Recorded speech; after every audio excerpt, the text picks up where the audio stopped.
से लगभग last time अपन hotel में मिले थे, उसके बाद मैंने ब्लॉगिंग नहीं की थी। उसका कारण ये था कि 5 बजे के लगभग मैं होटल से चेकआउट किया। वहाँ से मेट्रो लेके मैं दिल्ली टर्मिनल 3 में पहुँचा। कोविड टेस्ट की रिपोर्ट मेरी आ गई थी 4 घंटे 5 घंटे में, तो उसको प्रिंट मैंने बाहर से ले लिया था।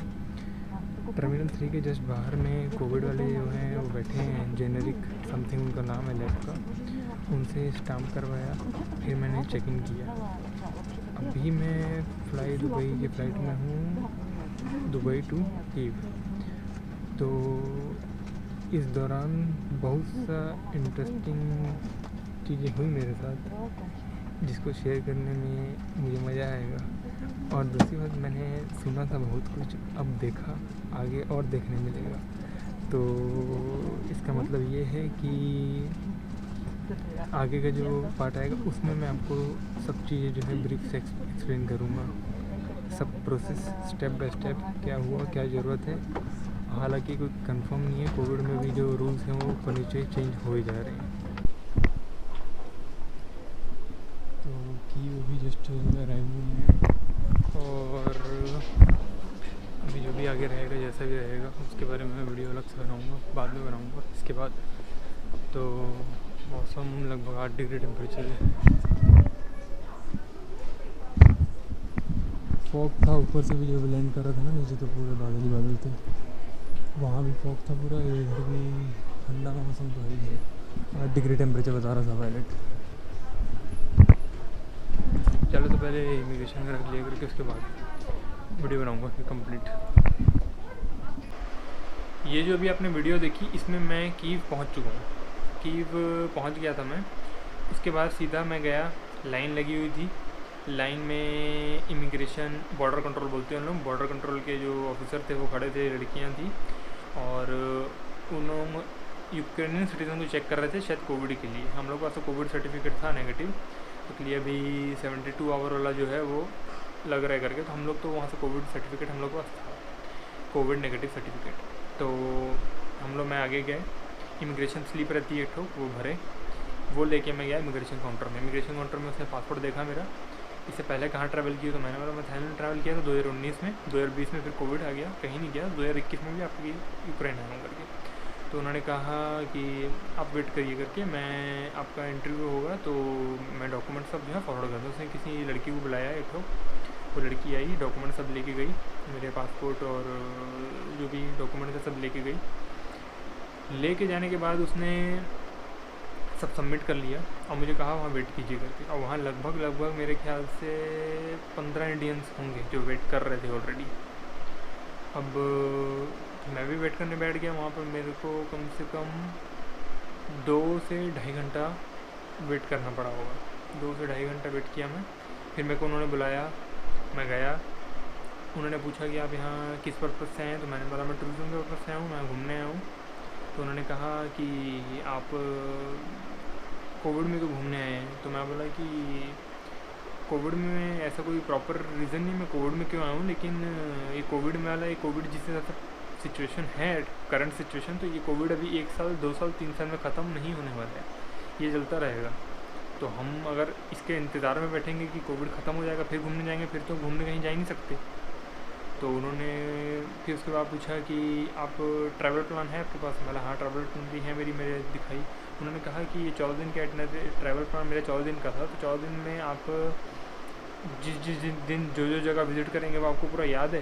तो मतलब मैं यहाँ ट्रैवल करने आया हूँ, मैं याद रखने थोड़ा आया हूँ। तो मैंने कहा कि मेरे को हाँ कुछ चीज़ें याद है, जहाँ फेमस जो चीज़ें हैं, जहाँ मैं जाऊँगा वो सब मेरे को याद है, फेमस चीज़ें मेरे को सब याद है। मैंने उनको बताया। तो उसके बाद बोला कीव से लिवीव कैसे जाएंगे आप? मेरा कीव और लिवीव का प्लान था। तो मैं बोला ट्रेन से जाऊँगा, ट्रेन नहीं मिलेगी बस से जाऊँगा, बस नहीं मिलेगी तो ब्ला कार से जाऊँगा, वो भी नहीं होगा तो हिचहाइकिंग भी कर सकता हूँ, जो भी ऑप्शन रहेगा उसमें वो यूज़ करूँगा मैं। तो उन्होंने कहा कि ठीक है करके, आप पैसा कितना रखे हो अपने पास? तो मैंने कहा मेरे पास लगभग $1260 है अभी। उन्होंने कहा दिखा सकते हैं? मैंने हाँ दिखा सकता हूँ। मैं खोल के दिखाया पर्स, मैंने ये देखिए मेरे, उन्होंने निकाल के, मैंने कैमरा में देखा, उन्होंने कि कहते कैमरा में दिखाओ। तो मैंने कैमरा में दिखा दिया ये मेरा $1260 है मेरे पास। तो उसके बाद उन्होंने कहा कि चलो पैसा रख लो आप अंदर। तो हमारा बैंक अकाउंट में पैसा है, मेरे बैंक में पैसा है, यदि कम पड़ेगा तो मेरे बैंक में पैसा है। तो बोलते बैंक में कितना है? तो मैंने कहा बैंक में लगभग $2000 होगा बैंक में भी। तो उन्होंने कहा, मैंने स्टेटमेंट थी मेरे पास तो मैंने स्टेटमेंट दिखाई है, देखिए स्टेटमेंट, उस पर लिखा हुआ है करके। तो उन्होंने कहा ये तो आपकी करेंसी में? मैंने हाँ मेरी करेंसी में लगभग $2000 के आसपास है। तो बोले ठीक है चलिए आप जाइए वेट कीजिए। इंटरव्यू बहुत अच्छा था, कोई ऐसी दिक्कत नहीं थी। और वहाँ उन्होंने एक और चीज़ कही थी कि आप साथ में क्या क्या लेके आए हैं। तो मैंने कहा मेरे पास 2 बैगेज है और 1 लगेज है। 2 बैगेज में बोलती क्या लाए हैं आप? तो मैंने कहा मेरा लैपटॉप है और मेरे पास कैमरा है DSLR और मेरा ये GoPro एडवेंचर कैमरा। उन्होंने कहा दिखाइए खोल के। मैंने खोल के दिखाया, अपना लैपटॉप दिखाया, कैमरा दिखाया, सब दिखाया। फिर उसके बाद ना एक लड़का आ गया ऑफिसर, एक लड़का आ गया। लड़के ने आके कहा, लड़के ने उससे रशियन में कहा, कुछ पता नहीं क्या कहा, पर इतना समझ में आ रहा था कि वो बोलना चाह रहा है कि इसका एंट्री मत दो करके। पता नहीं अब किस कारण से वो ये लग रहा था मेरे को ऐसा। पर उसने कहा कि नो वो मतलब जेन्युइन टूरिस्ट है, उसके पास सब चीज़ें हैं, मतलब मेरे पास मतलब टूरिस्ट हूँ मैं जेन्युइन, ऐसा उस लड़की ने कहा। उन्होंने कहा ठीक है चलिए आप जाइए, आप बैठिए करके विंडो के पास जाके। तो मैंने कहा ठीक है मैं वेट कर रहा हूँ जाके। मैं जाके बैठ गया वहाँ पर। उसके बाद एक एक करके सब जन को बुला रहे थे, किसी को एंट्री दे रहे थे, किसी को नहीं दे रहे थे, अलग अलग वहाँ बैठा के रखा हुआ था। 2-3 घंटा हम लोग को बैठा के रखे। उसके बाद मैं ही लास्ट था, सबसे लास्ट में ही था। तो मेरे को फिर बुलाया, मेरे को बोले कि आप अंदर जाइए, वहाँ सर बैठे हुए करके उनसे बात की, वो बुला रहे हैं आपको। तो मैं अंदर गया, मैं बैठा। उन्होंने इंट्रोडक्शन बताया कि I am senior immigration officer. तो मैंने कहा यस, मैंने यस। तो फिर उन्होंने कहा कि आपकी जो एंट्री है वो डिनाई की जा रही है। तो मैंने कहा क्या रीज़न है जिसका डिनाई की जा रही है एंट्री? तो उन्होंने कहा कि उन्होंने कुछ रीज़न नहीं बताया। उन्होंने सिर्फ कहा कि नहीं आप की एंट्री जो है वो नहीं दे सकते हम आपको। तो मैंने कहा कि क्यों नहीं दे सकते, मतलब रीज़न क्या है, मतलब क्या रीज़न करके डिनाई कर रहे हो एंट्री? तो उन्होंने कहा कि बस कुछ रीज़न नहीं था। उन्होंने कहा ये पेपर है, ये पेपर पे साइन कर दीजिए। तो मैंने कहा ये पेपर पहली बात तो यूक्रेनियन लैंग्वेज में मेरे को समझ में आ नहीं रहा क्या है, आप मेरे को उसको बताइए क्या लिखा है उसमें, तो मैं पढ़ के फिर उसको बताऊँगा आपको कि आप किस चीज़ से सेटिस्फाई नहीं है, तो मैं उस चीज़ को सेटिस्फाई करूँगा आपको। तो उन्होंने कहा कि नहीं आप साइन कर दीजिए इस पर। तो मैंने कहा इसको ट्रांसलेट कीजिए इंग्लिश में, या फिर 2 कॉपी निकालिए, इंग्लिश में और एक यूक्रेनियन लैंग्वेज में। तो उसके बाद जो है करूँगा करके मैं साइन पढ़ के। तो उन्होंने कहा कि फिर वो एक्चुअल में फिर चिढ़ गए। फिर उन्होंने कहा कि नहीं मुझे तुम्हारे साइन की ज़रूरत नहीं है करके, मैं खुद साइन कर लूँगा। तो मैंने कहा जब खुद साइन कर लोगे फिर मेरे को क्यों बुलाया, खुद ही साइन कर लेते करके। मैं बोला और फिर मैं कार उठा के जो है बाहर चल दिया। तो बहुत गए। उसके बाद हमारे साथ 7-8 जने और थे। एक टूरिस्ट वीज़े में थे, सेम ई वीज़ा था उनके पास, वो पंजाब से थे। और 2 लड़के एजुकेशन, उनके पास स्टडी वीज़ा था शायद, वो भी पंजाब से थे। और 3 जन और शायद भोपाल से थे या कहीं और से थे, उनके पास बिज़नेस वीज़ा था। तो ऐसे कुछ टोटल 8 जने थे। अब हम सबको वो नीचे ले गए, हमारा लगेज उठाया और हमको जो है टर्मिनल में ऊपर ले गए। बोलते अब जो नेक्स्ट फ्लाइट आएगी आपकी जिसमें आप आए हो उसी में आपको जो है वापस भेजेंगे। तो मैंने कहा ठीक है, अब क्या कर सकते हैं, जब आप एंट्री नहीं दे रहे तो फिर इसमें कोई ऑप्शन ही नहीं है ना, आपसे बहस करके भी कोई मतलब नहीं है, इमिग्रेशन से बहस करके भी कोई मतलब नहीं है। तो मैंने कहा ठीक है, तो वहाँ बैठ गए। उसके बाद मेरा दुबई टू कीव फ़्लाइट में ना कुछ खाना उन्होंने दिया था, तो वेजिटेरियन ही खाना लिया था मैंने, लेकिन वो ना कुछ सूट नहीं किया मेरे को। तो ना मेरे पेट में दर्द चालू हो गया। तो मैंने कहा कि मेरे को डॉक्टर बुलाओ, मेरे को मेडिसिन चाहिए करके। एक्चुअली में मेडिसिन थी पर पेट दर्द की नहीं थी मेरे पास मेडिसिन। तो मैंने कहा कि मेरे को मेडिसिन चाहिए, अब डॉक्टर को बुलाओ। तो उन्होंने कहा ठीक है, उन्होंने डॉक्टर बुलाया। एक तो डॉक्टर आया, उसने वही ट्रांसलेटर यूज़ करके, मैंने उसको वो इंग्लिश लैंग्वेज नहीं आती थी तो ट्रांसलेशन करके बात की हम लोगों ने। उन्होंने मेडिसिन दी, मैंने खाया, मैं लेटा। उसके बाद वो स्टडी वीज़ा वाले जो लड़के थे उन्होंने बताया कि $700 उन लोग मांग रहे हैं और एंट्री दे देंगे करके, $700। तो मैंने कहा $700 तो बहुत ज़्यादा है और अनवांटेड है, इसका कोई रीज़न नहीं है ना, डॉक्यूमेंट हमारे पास पूरे हैं, हम कोई गैर कानूनी तरीके से आपके देश में एंटर तो कर नहीं रहे हैं। प्रॉपर प्लान है, हमने वीज़ा लिया है, हमारे पास इंश्योरेंस है, कुछ होता है हमारे पास, सब कुछ A to Z चीज़ें हैं हमारे पास, बैकअप है, पैसा है, सब कुछ है हमारे पास। हम उसके बावजूद भी हम $700 एक्स्ट्रा दें किस चीज़ का दें? $700। तो मैंने कहा नहीं, ये मतलब बहुत ज़्यादा अमाउंट है ना, $700 की देना मतलब वो अपने आप में बेवकूफ़ी है। तो मैंने कहा नहीं, मैं पैसा तो नहीं दूंगा $700, मैं वापस जाने के लिए तैयार हूँ, मेरे को वो नहीं दूंगा करके पैसा। तो मेरी भाई इतनी बात हुई और मैं वहाँ लेटा। उसके बाद मेरे को नींद आ गई और 12:40 पे मेरी फ़्लाइट थी। तो उन्होंने कहा, वो पुलिस वाले जो थे उन्होंने आए, उन्होंने कहा कि आपकी फ़्लाइट है, आप चलो करके। तो मैं अपना सामान उठाया और चल दिया। उसके बाद में वहाँ से फिर मैं जब फ़्लाइट में जा रहा था तो मेरा पासपोर्ट और टिकट दिल्ली तक की उन्होंने काटी थी, कीव टू दिल्ली तक की, दुबई होते हुए। तो मैं देखा, मतलब ठीक है चलो टिकट दिल्ली तक है, तो मतलब पैसा ऐसा इसका मतलब कैसे करोगे करके फ़्लाइट का।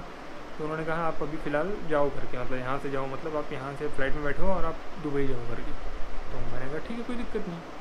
मेरे को लेके गए, उन्होंने फ़्लाइट में बैठाया और मेरा जो पासपोर्ट और वो डॉक्यूमेंट थे वो वहाँ फ़्लाइट में वो एयर होस्टेस थी या फिर वो शायद पायलट, पता नहीं किसके पास उन्होंने रखा दिया वहाँ पर। तो वहाँ से मैं दुबई पहुँचा। दुबई में 6 बजे पहुँचा मॉर्निंग में। रात की 12 बजे की चल रहा था, तो 5 से 6 घंटे में मैं दुबई पहुँचा। दुबई से फिर इमिग्रेशन में गए। दुबई इमिग्रेशन में वहाँ उन्होंने कुछ डॉक्यूमेंट रेडी किए। वो डॉक्यूमेंट लेके हम फिर अपना वहाँ पर एक डेस्क था, वो शायद इमिग्रेशन का डेस्क था। तो वहाँ पर उन्होंने कहा कि आपकी फ़्लाइट टिकट की जो पैसा है वो आपको देना पड़ेगा। तो मैंने कहा कितना हुआ? तो उन्होंने 1500 दिरहम मांगे। 1500 दिरहम लगभग 30,000 रुपये। तो 26,000 की मेरी रिटर्न फ़्लाइट हुई थी। तो मैंने कहा चलो ठीक है, अब खड़े पर टिकट भी लिए हैं तो 30,000 कोई ठीक है ना, चलो।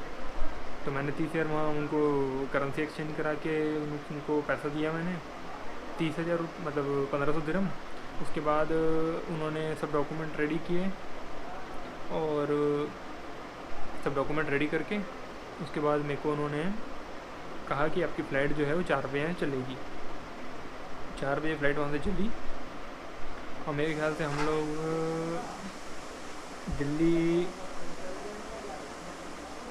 10 बजे के आसपास पहुँचे।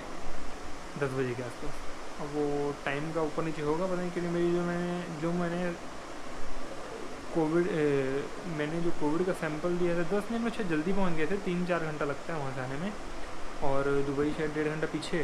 तो उसके हिसाब से हम लोग 5:30, 6:30, 9 के आसपास पहुँच गए थे। फिर वहाँ जैसे दिल्ली पहुँचे तो उन्होंने वो टेस्ट किया, अपना कोविड का टेस्ट किया, सैंपल लिया और उसके बाद फिर हम लोग बाहर निकले। फिर इमिग्रेशन पास गए।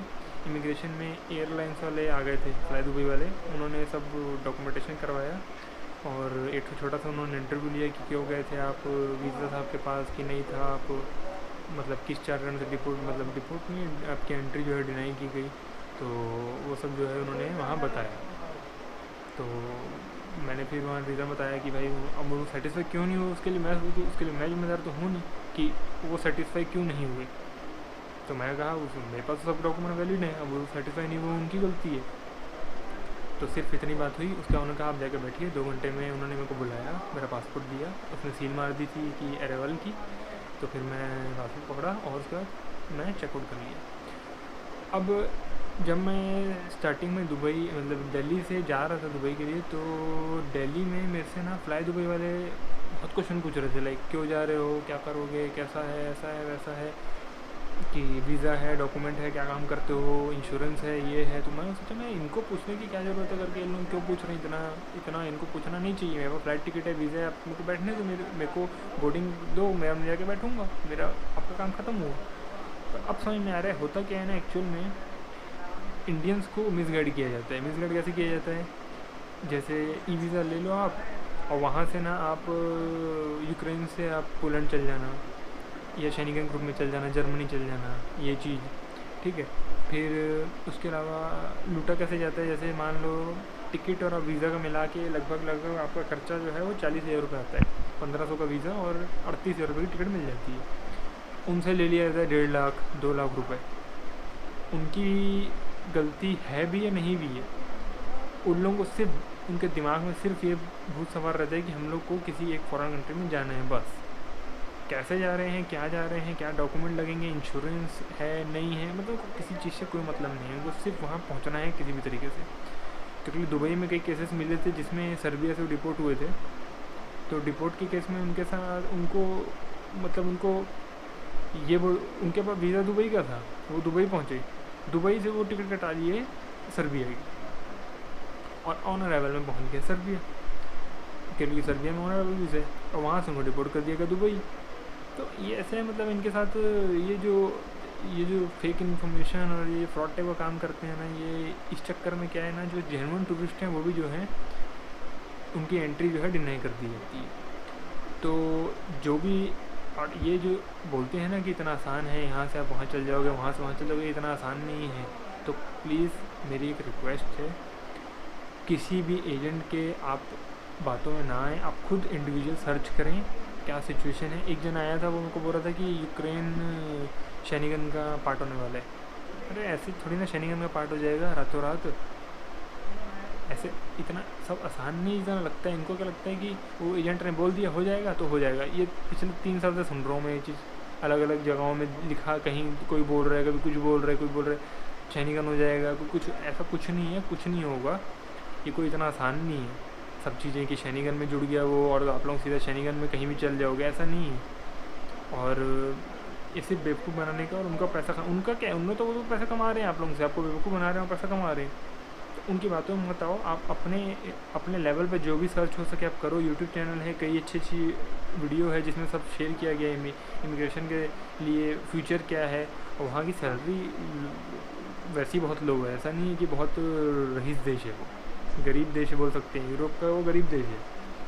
तो आप लोग उनके इमिग्रेशन को अब एक दिन में 50-50 आदमी अगर आएंगे इमिग्रेशन में, तो जायज़ सी बात है उसमें से 20 आदमी को तो उनको वापस भेजना पड़ेगा।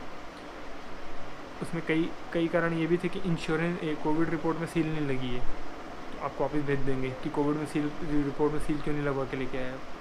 तो बहुत सारे रीज़न है, वापस भेजने का कोई ऐसा प्रॉपर एक रीज़न नहीं है, किसी भी रीज़न से आपको जो है डिक्लाइन कर सकते हैं एंट्री। उसके अलावा जो फ्रेश पासपोर्ट वाले हैं वो तो बिल्कुल अप्लाई मत कीजिएगा, किसी भी यूरोपियन कंट्री में अप्लाई मत कीजिएगा जिनका फ्रेश पासपोर्ट है, जो कहीं कभी नहीं गए हैं। यदि आप फ्रेश पासपोर्ट से अप्लाई करेंगे तो आपकी एंट्री डिनाई होना कंफर्म है, वो आपको एंट्री नहीं देंगे। एशियन कंट्री घूमिए और एशियन कंट्री घूमिए पहले, और उसके बाद जो है आप जो है अप्लाई कीजिए। फ्रेश पासपोर्ट में बिल्कुल अप्लाई मत कीजिए।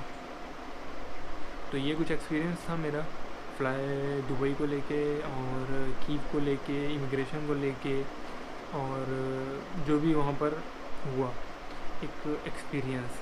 अब फ्यूचर में यदि आप किसी भी तरीके से कोई प्लान करेंगे तो उसको बिल्कुल देख समझ के अच्छे से प्लान कीजिएगा, किसी भी कंट्री के लिए कीजिएगा, पूरी स्टडी करके कीजिएगा। नहीं तो ऐसे केसेस जो हैं ये होते हैं, और ख़ासकर यूरोपियन कंट्रीज़ जो है वो बदनाम है इस चीज़ के लिए, जिसमें आपका जॉर्जिया, सर्बिया और यूक्रेन, ये कंट्रियाँ पूरी बदनाम हैं इमिग्रेशन, मतलब आपका वीज़ा होते हुए भी आपको एंट्री जो है वो नहीं देंगी। तो चलिए इस वीडियो को यहाँ समाप्त करते हैं, और भविष्य में जो भी मेरे प्लान्स रहेंगे वो आपको इस चैनल पर देखने को मिलेंगे। मेरे चैनल को लाइक, शेयर और सब्सक्राइब ज़रूर कीजिएगा, और चलिए मिलते हैं एक नई वीडियो के साथ।